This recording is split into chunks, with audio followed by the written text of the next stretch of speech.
तो स्वागत है आपका दोस्तों। और आज हम बात करेंगे केस स्टडी क्वेश्चंस के ऊपर। सॉरी सॉरी, अदालत वाला केस नहीं, अदालत है ये वाला केस। हाँ, देख लिया होगा, काफ़ी जो हाइप मचा रखी है एडवोकेट कार्ड की कि ये है वो है। इसकी ही सैम्पल पेपर्स के जो क्वेश्चंस है उसी को हम उठाने वाले हैं। और ये सैम्पल पेपर मैंने आपको फ्री में पीडीएफ फॉर्म में ढूंढ के अवेलेबल भी करा दिया था। नहीं डाउनलोड करा तो अभी डाउनलोड कर लेना थोड़ी देर बाद डिस्क्रिप्शन से। ठीक, तो ये देखो, इस तरह का ये पहला क्वेश्चन है एडू कार्ड का, ये उठाएंगे। और इसको करने का सबसे अच्छा तरीका मैंने बनाया था, और ये देखो आपके लिए सॉल्व करके करा है मैंने। आपके लेवल पे आके सॉल्व करा है कि अगर आप एक क्वेश्चन को सोचोगे तो कैसे सोचोगे, या एक 10th क्लास के बच्चे को कैसे सोचना चाहिए। देखो, सब कुछ लिखा है आपके लिए यहाँ पे, सब एक तरीके से कर दिया मैंने आपके लिए, लिख लिख के सॉल्व करे सबको। तो ऐसे ही आपको मस्त फील आएगी इस क्वेश्चंस की। अब देखो समझ लो करना कैसे है। देखो, इसको करने का सबसे अच्छा तरीका है कि आप अनसीन पैसेज की तरह सोचो। जैसे अनसीन पैसेज करते हो ना, अनसीन पैसेज कैसे करते हैं देखो, सीधे इसको पढ़ना शुरू कर लेते हो क्या? नहीं, पहले जो ऑप्शंस दिए होते हैं, क्वेश्चंस दिए होते हैं ऑप्शन वाले, उसको पढ़ते हैं हम।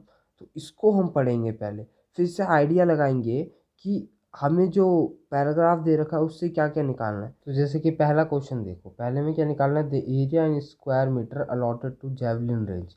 अच्छा, जैवलिन रेंज क्या होता है? अरे जैवलिन, वही वही, जैवलिन होता था भाला। पहले लोग आदि मानव क्या करते थे, हमारे पूर्वज, इसका शिकार खेलने के लिए और पेट में भोजन के लिए इस्तेमाल करते थे, और आज सिर्फ खेलने के लिए इस्तेमाल होता है। जैवलिन थ्रो बोलते हैं। तो वो है, उसके लिए कोई रेंज होगा। ठीक है, नहीं भी समझ में आता तो क्या दिक्कत है, अंग्रेजी से क्या पढ़ना है हमें, तो ये है। हमें याद क्या याद रखोगे कि जैवलिन रेंज जहाँ पे आएगा कान खड़े करने हैं, सोचना है कि क्या निकालना पड़ेगा। ठीक है, यहाँ पे क्या निकालना है, हॉकी कोर्ट। तो हॉकी कोर्ट के पैरामीटर के लिए रुकना पड़ेगा हमें कहीं ना कहीं। ठीक है, और ये क्या है, stadium space for the sport and available in. अच्छा अच्छा अच्छा, तो इसको ऊपर ऊपर से पढ़ के क्या पता लग रहा है कि हमें स्टेडियम का एरिया भी निकालना होगा कहीं ना कहीं। ठीक, तो इसे भी पकड़ के रख लेना। If the boundaries of the hockey court and javelin are fence too. अच्छा, फेंसिंग भी निकालनी है, यानी उसकी लेंथ ब्रेथ फेंसिंग के लिए चाहिए होगा। अच्छा, 12 मीटर कॉस्ट है फेंसिंग का। ठीक है, तो इससे क्या पता लगेगा हमें कि जो हमें पेरीमीटर निकालेंगे उसको 12 से मल्टीप्लाई करना पड़ेगा। तो मतलब ऊपर ऊपर से पता लगा मुझे कि जैवलिन रेंज इंपॉर्टेंट है, हॉकी कोर्ट और स्टेडियम। तो अब मैं जो पैराग्राफ पढ़ूंगा तो ज़्यादातर इन्हीं चीज़ों को देखूंगा। तो इसको पढ़ने का क्या तरीका होगा, फटाफट बिल्कुल एकदम गोली, गोली की तरह। रफ्तार में बिल्कुल। देखो, Jawaharlal Nehru stadium Delhi sports competition सुन। ठीक है, the country start preparing ground for as per the technical requirements. नहीं, ज़रूरत ही नहीं है इनकी। The engineer assign to the assistant in the culture fighting the domination craving out the area in the hockey. अच्छा, ये आ गया हॉकी कोर्ट जेनेवा रन। ठीक है, as shown in the figure below. ओहो, ये दे रखा है, ये बना रखा है स्टेडियम का। ऐसे पढ़ना है आपको फटाफट अपना। वो तो मैंने ये कर दिया, आप अपने हिसाब से देख लेना, आपको जैसे ठीक लगे। तो ये हो गया आपका। अब उसके बाद क्या करना है, अपने को अगले वाली लाइन देते हैं, इसके नीचे भी दिखाया है। तो ये देखो, ये रेंज है, जैवलिन रेंज है, ये वाला जैवलिन रेंज। ध्यान से देखना इसको, वरना गलती कर बैठोगे। ये वाला है जैवलिन रेंज, जो ट्रायंगल की शेप में। और ये है हॉकी कोर्ट, ऐसे ये लिखा भी होगा देखो। The shape of the hockey को hockey hockey hockey hockey court and javelin range are square and triangle respectively. क्रमानुसार ये दे रखे हैं, दोनों के शेप बता दिए। ठीक है, both the courts have a common edge touches with the centre of the stadium, दिखा दिया हमें क्या करना। द ये वाला है, वर्टेक्स बोलना चाहिए था, एज नहीं बोलना चाहिए था। The construction of the javelin range is such that the angle at the centre is 90 degree. लो जी, काम की चीज़ आने लगी है। ये 90 डिग्री है ये, यानी कि ये वाला एंगल क्या है आपका, एंगल ओ बराबर 90 है। पकड़ के रख लेना, क्या पता आगे काम है। एंगल ओ 90 डिग्री है। The radius of the stadium is 2। अच्छा चलो, ये भी मिल गया। रेडियस मिल गया आपको 200 सेंटीमीटर, नहीं 200 मीटर है, सॉरी। तो रेडियस मिल गया आपको, और ये थीटा मिल गया, और कुछ मिला ही नहीं है यहाँ से। देखेंगे, जरूरत जो जैसी पड़ेगी वैसी चीज़ें निकालेंगे। अब समझो क्वेश्चंस को और एक एक करके आंसर्स को। तो इनके आंसर में पता है मेन क्या होता है, ये वाली लाइन छोड़ के करो जब इस आंसर को करोगे। जैसे ए का आंसर लिखना है ना, तो ये लास्ट में आके आंसर को पूरा लिख दो। इसके कैलकुलेट हमें नीचे करना है, क्योंकि आपकी कैलकुलेशंस को कोई नहीं देखेगा। सीधे आपको ऑप्शन से मतलब होगा, ऑप्शन मिला बात ख़त्म। तो आपको क्या करना है, एक लाइन छोड़ के फिर सॉल्व करना शुरू करना है। तो जैसे कि हमने करा था वैसे ही देखो रेडियस और थीटा लिख दिया मैंने, एंगल, ये दो चीज़ें हमें वहाँ से एक ही बार में पता लग गई थी। अब मेरे को एरिया ऑफ जैवलिन रेंज निकालना है। तो एरिया कैसे निकलता है, half into base into height, क्योंकि वो क्या है, हाँ वो है ट्राइंगल। तो देखो ट्राइंगल आ गया अपना, ये देखो ट्राइंगल बना रखा है मैंने आपके लिए, उसके ट्राइंगल को उठा के यहाँ बना लिया। उसका भी एंगल ओ 90 था, तो 90, तो हाफ इंटू बेस, बेस इसका देख लो क्या है 200, और ये हाइट क्या है, ये रही 200, तो बेस इंटू हाइट। तो इसको सॉल्व करके क्या आ गया था 200 इंटू 200, फिर इसके बाद मल्टीप्लाई करा था तो ये आ गया। तो अब देखो ये मैंने एक्स्ट्रा कर लिया था इस तरफ, ए बी की वैल्यू निकाल ली थी, इसलिए कि अभी ज़रूरत नहीं है, आगे क्वेश्चन में ज़रूरत होगी। लेकिन ये निकाल क्यों लिया था, क्योंकि मैं पहले थोड़ा सा कंफ्यूज हो गया था, मेरे को ए बी निकालना है कि ओ ए निकालना है। मैंने बोला ना मैं आपकी तरह सॉल्व कर रहा था, सारी गलती भी लिख दी मैंने यहाँ पे कि क्या क्या गलती हो सकती है। लेकिन फिर यहाँ पे सॉल्व करते वक्त मैंने सही कर लिया, मुझे पता लग गया हाइट तो यही है, तो इसकी ज़रूरत ही नहीं थी, लेकिन बाद में पता लगा इसकी भी ज़रूरत है। ठीक, तो इस तरह से आपका ए वाला क्वेश्चन सॉल्व हो गया। फिर ए को हम देखेंगे कहाँ है, तो हमें मिलेगा ऑप्शन बी में है, तो इसको उठाया मैंने यहाँ लिख दिया। तो ये इस तरह से आपका क्वेश्चन ये वाला सॉल्व हो गया अच्छे से, बिल्कुल बढ़िया फॉर्मेट से। तो अब ऊपर वाला चेकर क्या करेगा, सिर्फ ऊपर वाली चीज़ देखेगा और चेक मार देगा। ठीक, तो ये हो गया ए क्वेश्चन। अब चलो बी के ऊपर।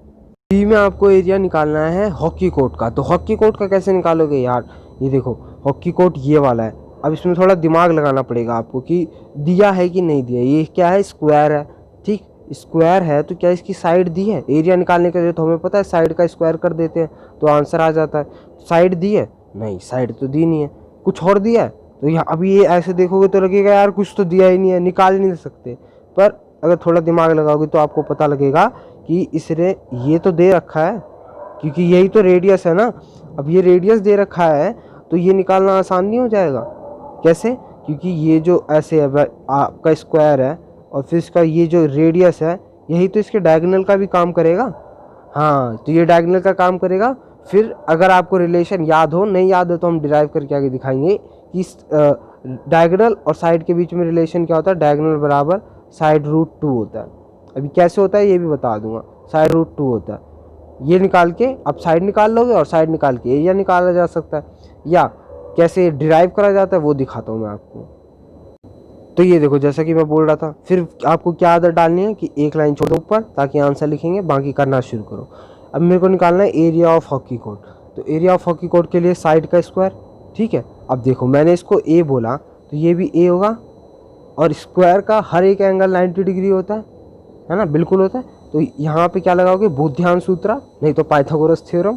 तो इसको लगाने के बाद क्या होगा आपका, ए स्क्वायर प्लस ए स्क्वायर बराबर 200 का स्क्वायर, और फिर ये हो गया आपका 200 का स्क्वायर, और फिर ए की वैल्यू निकालोगे तो क्या आ जाएगी आपकी, अंडर रूट में 2 डिवाइड में आएगा ना, और ये 200।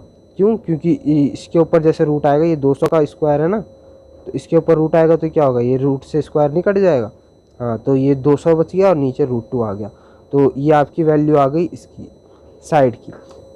तो अब एरिया ऑफ हॉकी कोर्ट क्या हो जाएगा, एरिया ऑफ हॉकी कोर्ट ये यार साइड का स्क्वायर, और साइड क्या निकल गई 200 अपॉन में रूट 2, लाट डाल दो और वैल्यू आ गई आपकी ये। अभी एक तरीका ये था इसका करने का। दूसरा तरीका क्या था, ये वाला डायगोनल से ही डायरेक्ट निकाल लिया जाए, एक नया फॉर्मूला डिराइव कर लिया जाए, और करा जाता है इस फॉर्मूले को डिराइव। एक नया फॉर्मूला क्या होता है एरिया ऑफ स्क्वायर निकालने का, हाफ ऑफ डायगोनल का स्क्वायर, हाफ ऑफ डायगोनल का स्क्वायर। इसको डायरेक्ट रख दोगे तो भी आ जाएगा, ठीक। तो हाफ ऑफ इंटू डायगोनल क्या हो गए थे 200 इंटू 200, और इसको सॉल्व करोगे तो आपको यही आंसर आएगा, और जो यहाँ पे लिखा हुआ है। और ये आँख में मैंने बना के दे दिए। ये कौन सा आँख की याद दिलाता है आपको, हाँ, जिस पे सही समय बर्बाद करते हैं कई लोग पता नहीं कौन सी आँख है, ठीक है। डायगोनल क्या होता है, साइड रूट 2, ये यहाँ से भी देख सकते हो आप। ये इस तरफ जो है ना, इसको मल्टीप्लाई कर दूँ मैं इस तरफ रूट 2 को, तो ये हो जाएगा ए रूट 2 और बराबर 200, और 200 क्या था, डायगोनल ही था, डायगोनल ही तो था, तो इसलिए साइड रूट 2, डायगोनल और इसके बीच में रिलेशन। इसी रिलेशन को मैंने यहाँ पुट करके दिखाया कि ये आया कैसे। डायगोनल हो जाएगा ए साइड हो जाएगी डी अपॉन में रूट 2, और यहाँ से हाफ ऑफ डी स्क्वायर, ठीक। इस तरीके से आपका आ गया बी वाला। अब करते हैं सी वाले को।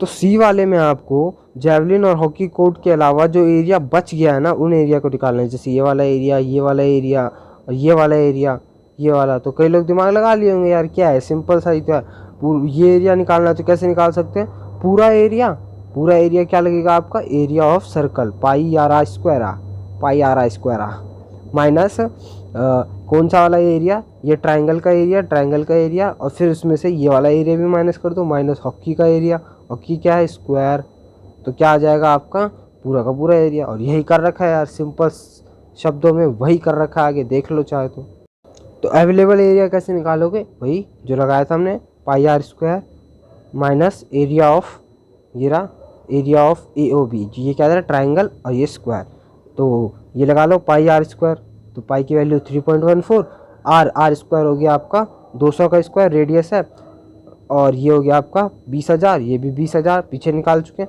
अब क्या होगा ये देखो, ये सोचो क्या कर दिया मैंने, हाँ कुछ कॉमन निकाल दिया ना, क्या कॉमन है सोचो, हाँ बिल्कुल सही, 40,000 कॉमन आ गया, मतलब 200 का स्क्वायर। कैसे, ये दोनों को जोड़ोगे तो कितना हो जाएगा आपका, यही हो जाएगा 40,000, और 40,000 क्या होता है 200 का स्क्वायर, तो दोनों में 200 का स्क्वायर कॉमन आ गया था ना, दोनों में से 200 का स्क्वायर निकाला, यहाँ 3.14 बचा यहाँ से, और इसमें से ये जो दोनों प्लस हो गए तो उसके बाद यहाँ क्या बचा, सिर्फ 1, ठीक, क्योंकि यहाँ से कॉमन निकाल लिया था ना। और फिर उसके बाद क्या हुआ, ये बचा 2.14, और आप मल्टीप्लाई करना ईजी हो गया है ना, इसको अलग अलग मल्टीप्लाई करते तो दिक्कत होती, इसलिए बोलते हैं कॉमन निकालने के पीछे जाओ आप। तो ये आ गया आपका, और इसको मल्टीप्लाई करने के बाद ये आंसर आ जाएगा, जो कि आपका ऑप्शन है सी, इसीलिए यहाँ पे सज्जा के बिल्कुल लिख देना है ऊपर, ठीक। अब अगले सवाल की तरफ, तो इसमें देखो आप डी में क्या निकालना है आपको, ये जो फेंसिंग है ना, फेंसिंग ये हॉकी की, और ये जो अपना ट्रायंगल बन रहा था ना जैवलिन रेंज, वो निकालना है। तो इसका कैसे निकालते हैं यार, पैरीमीटर की लिटरल मीनिंग बताई थी, मतलब क्या होता है यार, सिंपल कि चारों तरफ का सम है कि नहीं, इसमें चारों तरफ का, इसमें तीनों तरफ का, ये जो ये प्लस ये, बताओ ये क्या था, ये था आपका 200, ये भी था 200, और ये हमने शुरुआत में ही निकाल लिया था, है ना, याद हो तो हमने शुरुआत में निकाल लिया था, और ये कितना आया था आपका 200√2, और इसे भी हम पहले ही निकाल चुके हैं, किसको, इसके साइड को, इसका साइड कितना आया था आपका 200/√2। अब इसको थोड़ा मॉडिफाई करना पड़ेगा 200/√2 को, पर ये सब निकाल चुके हैं यार, अरे यार यकीन नहीं हो रहा, ये देख लो ना, ये देखो ये हमने निकाल चुके हैं, किसका साइड निकाल चुके हैं स्क्वायर की, और ये निकाल चुके हैं ट्रायंगल की ये वाली साइड ए बी, क्या निकाली है 200√2, ये देख लो ना यहाँ पे, ये वाली साइड, अब ज़रूरत पड़ रही है उसकी पीछे, ठीक, तो ये निकाल चुके हैं, तो वही इसको यूज़ कर लेंगे वहाँ पे। मान लो नहीं निकाला होता तो क्या करते, आगे निकाल लेते इसी को सोच के। तो देखो अब क्या करना है, फेंस रिक्वायर्ड क्या हो जाएगा, perimeter of triangle A O B, और perimeter of square E O C D, जो भी नाम था उसका। अब देखो क्या क्या पेरीमीटर में आ गया, एक साइड थी 200, दूसरी भी 200, ये देखो ना 3 थी ना ऐसे राइट एंगल, ये 200 और ये 200√2, ये वाली ना, ये वाली, और ये क्या हो जाएगा 4 इंटू साइड, पेरीमीटर होता ही है साइड प्लस साइड, तो 4 इंटू साइड हो जाएगा ना, तो ये प्लस ये प्लस ये प्लस ये, तो यानी कि ये कितना था आपका 200√2, बिल्कुल प्यार से था।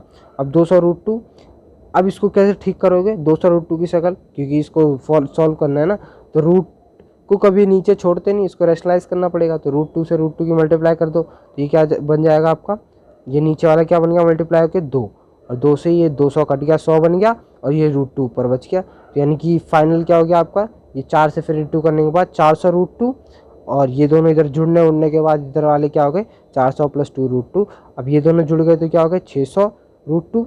अब इसमें से क्या कॉमन ले लिया आपने 200, और क्या बच गया यहाँ पे 2 + 3√2। ऐसा क्यों करा, क्योंकि ऑप्शन मिलाना था, और जो कि ऑप्शन मिल गया आपका डी, और खुश हो जाओ ये हो गया डी, सिंपल है ना। हाँ तो ये डी निकल गया आपका। अब देखो आखिरी बचा है, वो तो ऑप्शन है लेकिन आपको कर लेना चाहिए अभी तो, क्योंकि इसमें से 4 ही करने होते हैं आपको, ठीक है, भावना में बह के पेपर में बैठ के ना करने लग जाना भाई। हाँ अभी तो प्रैक्टिस के लिए सब कर लेते हैं। अब अगला वाला इतना आसान है, छोड़ना ही क्यों चाहेगा कोई। देखो ना, if the cost of fencing is 12 पर मीटर स्क्वायर, यानी 1 मीटर स्क्वायर की 12 रुपया ले रही है वो, तो टोटल फेंसिंग निकालना है। अच्छा जी ले आओ जी, टोटल फेंसिंग कैसे निकालोगे, कॉस्ट कैसे निकालोगे, 1 मीटर के लिए इतना ले रहा है, तो हमारा कितना आया था, इतना मीटर आया था पीछे, फेंस मतलब कि पेरीमीटर इतना आया था, तो 12 इंटू इतना, तो 12 इंटू इतना कर लोगे, 12 दूनी 24 हो गए 2400 प्लस 2 सॉरी इंटू 2√3, ये क्या आ गया रुपीज़ लिखा भी है, तो यानी कि ये इतना रुपया आ गया, और ये कौन सा ऑप्शन मिल गया आपका, सी, सिंपल था ई। तो ठीक ऐसे ही यार, और बाकी डिस्क्रिप्शन देख लेना यार, काफ़ी चीज़ें लगा दी होंगी आपके लिए, जो जो मिलेगा मेरे को। ठीक है, सैम्पल पेपर तो डाउनलोड करके प्रैक्टिस करना शुरू कर देना। और बाकी आप 10th से रिलेटेड जो भी पढ़ना चाहते हो या जो भी मैथ सीखना चाहते हो, पता ही है आपको, चैनल पे मिल जाएंगे। मिलते हैं अगली वीडियो में, तब तक के लिए जय हिंद।